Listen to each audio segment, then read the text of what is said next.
Hello scientists, I'm Aegis Wolf. Welcome back to the gaming facility. In this recent release from Roboa Tino, you play a warrior of sorts on an epic quest. While initial impressions would make you think that this is just another Slay the Spire style game, there is more under the hood here.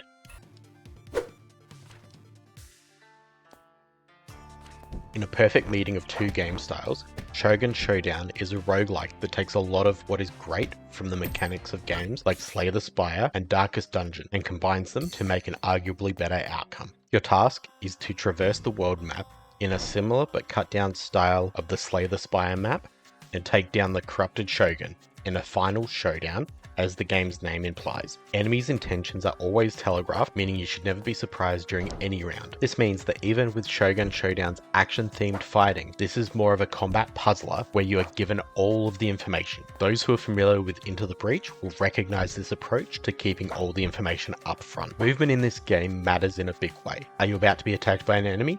Well, you can just step out of the way if you have the space to do so. Swap positions with them, or push them away from you. And with some movement abilities being class specific, there is a lot of replayability here in just this element, as each character handles very differently, even with the same attacks and tools available. The interesting thing here is even the wait action can serve a purpose, almost taunting your opponents to attack, just so that you can redirect their attack at the last moment. This lends itself to outcomes where it is sometimes possible to spend the majority of an encounter moving and dodging as enemies attack each other and take each other out, leaving you feeling like a sword dodging tactical genius. Unlike games like Slay the Spire with its vast deck building system, you start out with two actions, and you might pick up another two or so along the way and upgrade these to deal more damage or to deal poison damage or other modifiers. Another interesting aspect is the action economy.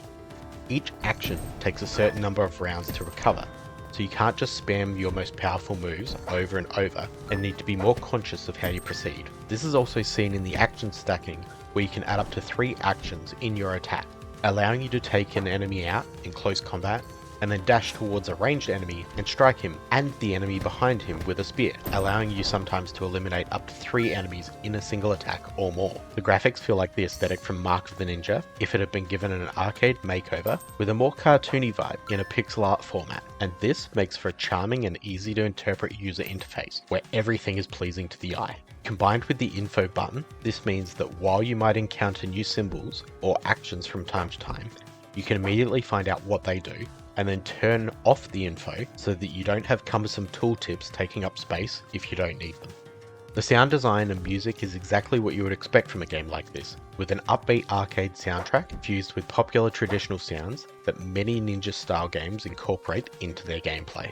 The sounds of actions being executed are simple and clean, with nothing feeling out of place or overpowering the wonderful soundtrack. As you progress through the game, you'll collect a resource of skulls.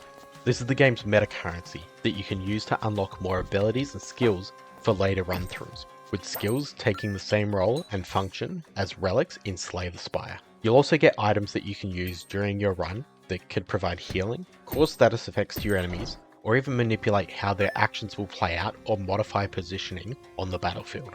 There are multiple characters to unlock as the game unfolds, and each functions differently, requiring a different style of play to master. As you complete runs successfully, you unlock the game's equivalent of ascensions in Slay the Spire, adding harder enemies and other modifiers that impact your run and demand a better mastery of the game's mechanics from you. The only minor downside to all of this is that the controls can feel a little awkward, and it is far too easy to accidentally hit the wrong key and use the wait action instead of the move action or turning around, which can undo rounds of careful planning and destroy your action economy as you're now out of position. Even this though is rarely enough to destroy a run and normally requires you just to adjust your next planned attack slightly. Shogun Showdown is an absolute delight to play through. It takes what has been done well by other games that have come before it and builds on it in a thoughtful and interesting way. It is a tactical delight of a game that will make you feel like an unstoppable force that controls the battlefield. The full version of the game released recently on Steam on the 6th of September, but there's also a demo available, and if you're anything like me, once you've tried the demo, this will be an instant buy for you. If you'd prefer a more relaxing style of game, check out my review for the Road Trip Simulator, Keep Driving, or if you want to see some of my abiotic factor content, click on the playlist. Until next time, don't forget to be awesome.